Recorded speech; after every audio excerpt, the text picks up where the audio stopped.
자, 오늘 여러분과 같이 이 시간에 공기업 불펜노트 같이 살펴볼 기업은요, LX 한국국토정보공사입니다.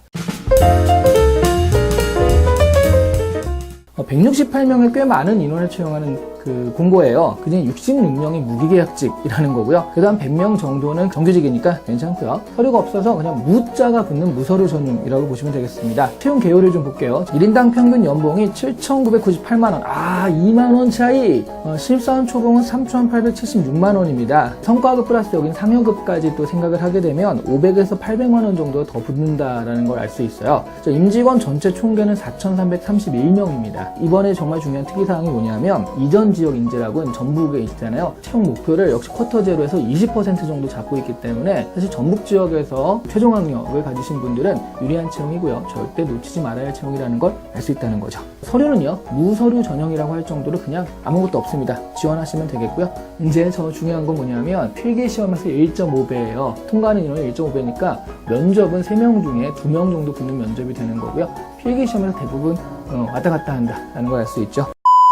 자기소개서에 좀 질문과 무관한 내용을 입력한 경우들이 이제 그 무성의한 사례로 꼽히는데요. 이런 것만 피하시면 되겠습니다. 자기소개서 작성을 좀 살펴볼게요.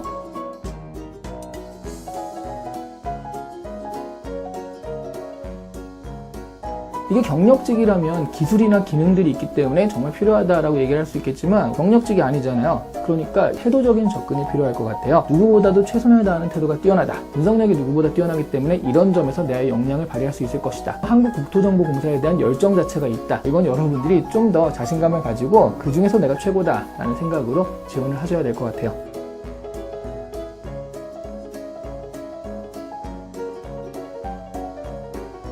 여기서 할 만한 얘기는 두 가지예요. 하나는 소통에 대한 문제가 나오거든요. 소통이 잘 안 돼서 협력을 증진하기 위해서 내가 소통의 창구 역할을 했다라는 그런 게 나오는데, 한 번 문항이 또 소통에 대한 문항이니까, 그러니까 여기서는 두 번째 리더십이죠. 여기서 알고 싶은 건 네가 리더였나 이런 걸 물어보는 것이 아니라 어떤 유형의 리더십을 가지고 있는 사람인가를 알고 싶어 하는 것이기 때문에 팀워크를 만드는 스킬을 어떤 식으로 발휘할 줄 아는 사람인가, 그런 특징들이 잘 드러나는 사례를 찾으시면 될 것 같고요. 나는 이런 스타일의 리더라는 것들을 개념을 가지고 쓰시면 되겠습니다.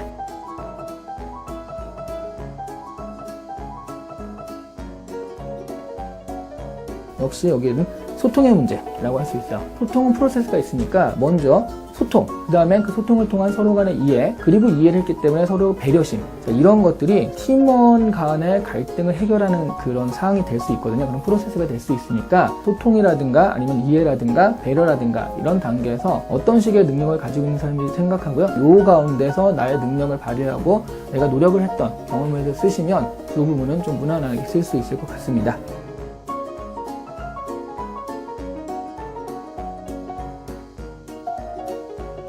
사회공헌 활동을 굉장히 많이 해서 다른 데다 좀 자랑하고 싶은 데서 이런 걸 내는 거거든요. 이 국토정보공사가 다른 데보다 이것들이 강조되거나 아니면 좀 잘한다라고 평가를 받고 있을 겁니다. 제안을 할 때요, 그냥 하지 마시고요. 샅샅이 살펴보시고요. 실제로 한국국토정보공사에서 이런 것들을 하고 있다는 것들을 쭉 일별한 다음에 그렇지 않은 것들에 대해서 얘기를 하셔야 된다는 거죠. 그렇다라고 한다면 사실은 여러분 이건 제안이니까 그 제안을 굉장히 자세하게 해야 된다 생각하시는데, 그냥 나중에 필기시험 된 다음에 면접에 가게 되면 그때 생각하셔도 충분하시다.